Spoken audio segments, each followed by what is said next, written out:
Hello students, welcome to my YouTube channel Maths by Neeraj and Neha. Students, हम एक नया paper शुरू करेंगे जिसका नाम है ग्रुप थ्योरी। तो ग्रुप थ्योरी ये आपके लिए बिल्कुल नया है, बट ये इतना भी नया नहीं है। पहले जो इसका बेसिक है आपने पढ़ा हुआ है, इसका बेसिक या ग्रुप थ्योरी से पहले हम डिस्कस करेंगे सेट, समुच्चय जिसको हिंदी में बोलते हैं। सेट ये आपने पढ़ा हुआ पहले। सेट क्या होता है?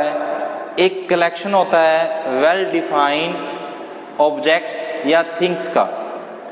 यानी कहने मतलब क्या है कि एक हमने कलेक्ट किया कोई नंबर्स जो वेल डिफाइन हो, जैसे इवन नंबर यानी 2, 4, 6, 8। ये हमारे पास क्या एक सेट है इवन नंबर का, तो ये वेल डिफाइन है इसलिए इसको सेट बोलेंगे।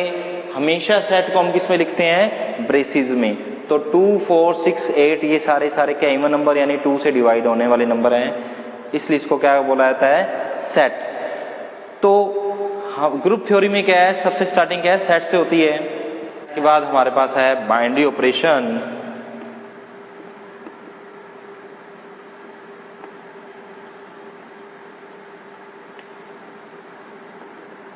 बाइनरी ऑपरेशन हिंदी में इसको द्विआधारी संक्रिया कहते हैं। नॉर्मल जो हमारे पास बेसिक बाइनरी ऑपरेशन है वो क्या होता है? प्लस या माइनस, इनटू और डिवाइड। बाइनरी ऑपरेशन क्या होता है? हमारे पास किसी भी सेट के दो एलिमेंट के बीच में ऑपरेशन अप्लाई किया जाता है। जैसे हमारे पास प्लस का मतलब क्या है? दो एलिमेंट को ऐड करना। जैसे मान लो मैंने ये दो एलिमेंट लिए, इसके 2 + 4, तो ये क्या है हमारे पास? 6। इसी तरह सब्ट्रैक्शन का मतलब क्या है? इसके कोई भी दो एलिमेंट के बीच में सब्ट्रैक्ट करना। 4 - 2 यानी क्या आ गया? 2। इनटू का मतलब क्या होता है? इनटू करना। दो एलिमेंट लिए हमने 2 और 4, इन दोनों को आपस में इनटू किया तो क्या आ गया हमारे पास? 8। इसी तरह दो एलिमेंट लिए हमने 4 को 2 से डिवाइड किया तो क्या है? 2। ये हमारे पास क्या है? बेसिक ऑपरेशन है। ठीक है। नॉर्मली हम बाइनरी ऑपरेशन को क्या किससे डिनोट करते हैं? या तो स्टार सिंबल से, या इसके ऊपर प्लस के ऊपर ये लगा दें। ये जो दो सिंबल हैं ये नॉर्मली बाइनरी ऑपरेशन के लिए यूज किया जाता है। ज्यादातर स्टार सिंबल का यूज किया जाता है। जैसे मैं आपको एक और बाइनरी ऑपरेशन बताता हूँ, A* B। ये दो एलिमेंट ले लिए, A और B दो एलिमेंट हैं। उसके ऊपर बाइनरी ऑपरेशन किस तरह से अप्लाई किया? AB/2 यानी इन दोनों एलिमेंट को इनटू करके उसको किससे डिवाइड किया? 2 से। तो ये इस तरह से भी इसको भी हम क्या बोलते हैं? Binary operation. तो किसी सेट के ऊपर बाइनरी ऑपरेशन से कुछ एक प्रॉपर्टी सोल्व होती हैं। जो ये कुछ प्रॉपर्टी जो सोल्व होती हैं उससे हमारे पास क्या है? ग्रुप बनता है। तो ये प्रॉपर्टी कौन कौन सी हैं उसको डिस्कस करते हैं। तो फर्स्ट प्रॉपर्टी है हमारे पास क्लोजर प्रॉपर्टी।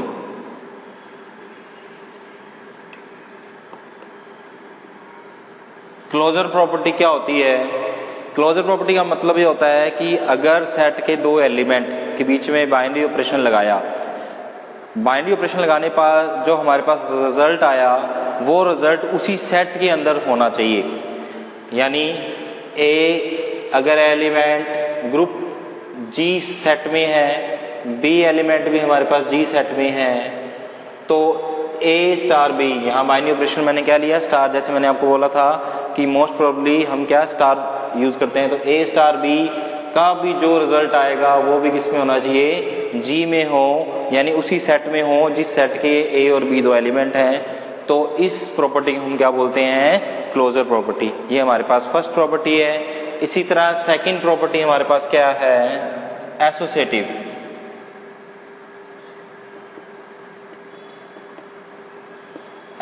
प्रॉपर्टी।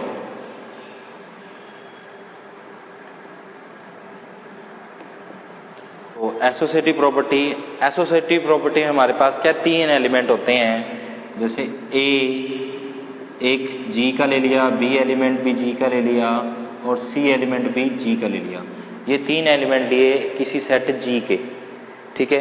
तो इसमें एसोसिएटिव प्रॉपर्टी क्या होती है, तो देखो A star B star C equal होगा A star B star C के। यानी इसके कहने मतलब क्या है, सबसे पहले A और B के ऊपर बाइनरी ऑपरेशन लगाएंगे हम, इससे जो हमारे पास रिजल्ट आएगा उसको हम C के साथ बाइनरी ऑपरेशन से सोल्व करेंगे। ये हमारे पास क्या आएगी left hand side. Right hand side में हम क्या करेंगे, पहले A वाला ब्रैकेट सोल्व यानी B और C के ऊपर बाइनरी ऑपरेशन लगाएंगे, उससे जो रिजल्ट आएगा उसको A के साथ बाइनरी ऑपरेशन के साथ सोल्व करेंगे। तो ये हमारे पास क्या आएगी राइट हैंड साइड। तो ये जो लेफ्ट हैंड साइड और ये राइट हैंड साइड दोनों हमेशा क्या आएंगी, इक्वल आएंगी। तो एसोसिएटिव जो हमारी प्रॉपर्टी है वो क्या हो जाएगी, सेटिस्फाई हो जाएगी।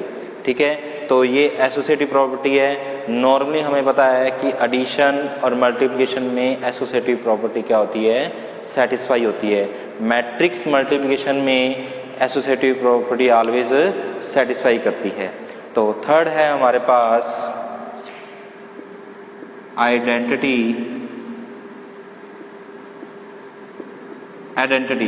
हम आइडेंटिटी में जो आइडेंटिटी वाला एलिमेंट होता है नॉर्मली हम उसको किस डिनोट करते हैं, ई से। तो आइडेंटिटी प्रॉपर्टी क्या है, अगर आइडेंटिटी एलिमेंट को किसी भी एलिमेंट के साथ बाइनरी ऑपरेशन के साथ सोल्व करें तो वो सेम एलिमेंट आता है। ठीक है, यानी ई स्टार ए इक्वल टू में क्या आया, ए। यहाँ ई जो है लेफ्ट में है इसलिए हम इसको लेफ्ट आइडेंटिटी बोलते हैं। इसी तरह से अगर ये आइडेंटिटी एलिमेंट राइट में हो और वही सेम एलिमेंट आ जाए तो उसको क्या बोलते हैं, राइट आइडेंटिटी। अगर लेफ्ट और राइट आइडेंटिटी की वैल्यू सेम आ रही है यानी दोनों है आ रही हैं तो उसको हम आइडेंटिटी एलिमेंट बोला जाता है। यानी मेरे कहने मतलब क्या है कि अगर e star a equal to a equal to में ए स्टार ई दोनों इक्वल आए यानी लेफ्ट वाली आइडेंटिटी और राइट वाली आइडेंटिटी की वैल्यू सेम आए तो उस एलिमेंट को हम आइडेंटिटी एलिमेंट बोलते हैं। अगर सिर्फ लेफ्ट वाली प्रॉपर्टी सॉल्व हो राइट वाली ना हो तो उसको लेफ्ट आइडेंटिटी, अगर सिर्फ राइट वाली प्रूफ हो लेफ्ट वाली ना हो तो उसको राइट आइडेंटिटी बोलते हैं। दोनों एक साथ हो तो उसको आइडेंटिटी बोला जाता है। देखो जैसे एज एग्जांपल एडिशन के अंदर हमारे पास क्या है, आइडेंटिटी एलिमेंट क्या होता है, जीरो। ए एक एलिमेंट है उसके साथ जीरो को प्लस किया तो मेरे पास क्या आएगा, ए। तो ये राइट वाले हो गया। इसी तरह से अगर लेफ्ट में जीरो प्लस ए करूं तो वो भी क्या आ गया, ए। तो इसलिए हम जीरो को हम क्या बोलते हैं, एडिशन के अंदर आइडेंटिटी एलिमेंट या इसको हम एडिटिव आइडेंटिटी भी बोलते हैं।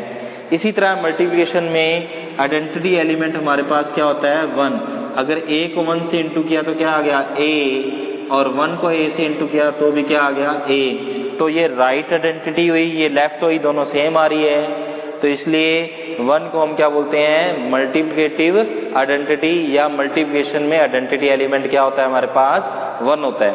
इसी तरह अगर मैं सब्ट्रैक्शन की बात करूं, मान लो a माइनस जीरो करने पर हमारे पास क्या आ रहा है, a, बट जीरो माइनस ए करने पर हमारे पास क्या आ रहा है, माइनस ए। तो दोनों सेम नहीं आ रहे। और दूसरी बात यह है कि जब a में से जीरो माइनस किया तो a आ गया यानी वही एलिमेंट सेम आ गया। तो सब्ट्रैक्शन में हमेशा हमारे पास क्या होती है, राइट आइडेंटिटी होती है, लेफ्ट आइडेंटिटी नहीं होती। तो ये हमारे पास क्या है, आइडेंटिटी। इसके बाद हमारे पास फोर्थ जो है वो कौन सी है, इनवर्स।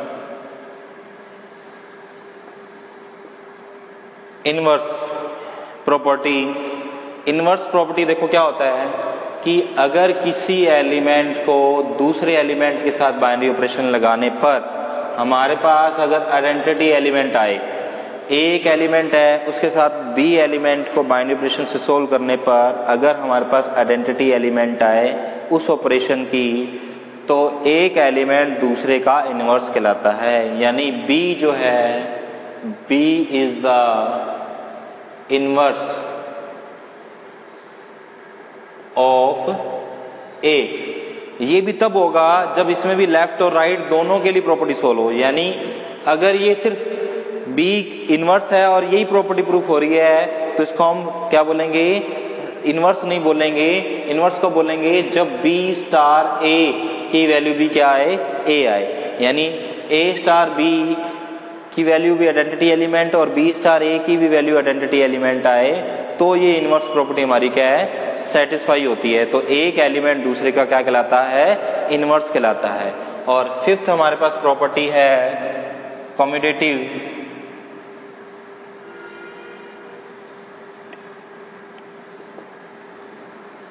प्रॉपर्टी।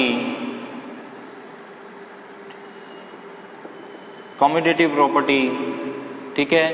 कम्यूटेटिव प्रॉपर्टी क्या होती है, अगर ए स्टार बी और बी स्टार ए, अगर ए स्टार बी और बी स्टार ए दोनों इक्वल आए तो इसको हम क्या बोलते हैं, कम्यूटेटिव प्रॉपर्टी बोलते हैं, ठीक है। यानी हमारे पास क्या है कि अगर दो एलिमेंट है उसके ऊपर बाइनरी ऑपरेशन लगाने पर और उसको उल्टा करके यानी बी स्टार ए करने पर भी बाइनरी ऑपरेशन लगाने पर वैल्यू दोनों की सेम आती है तो इसको हम क्या बोलते हैं, कम्यूटेटिव प्रॉपर्टी।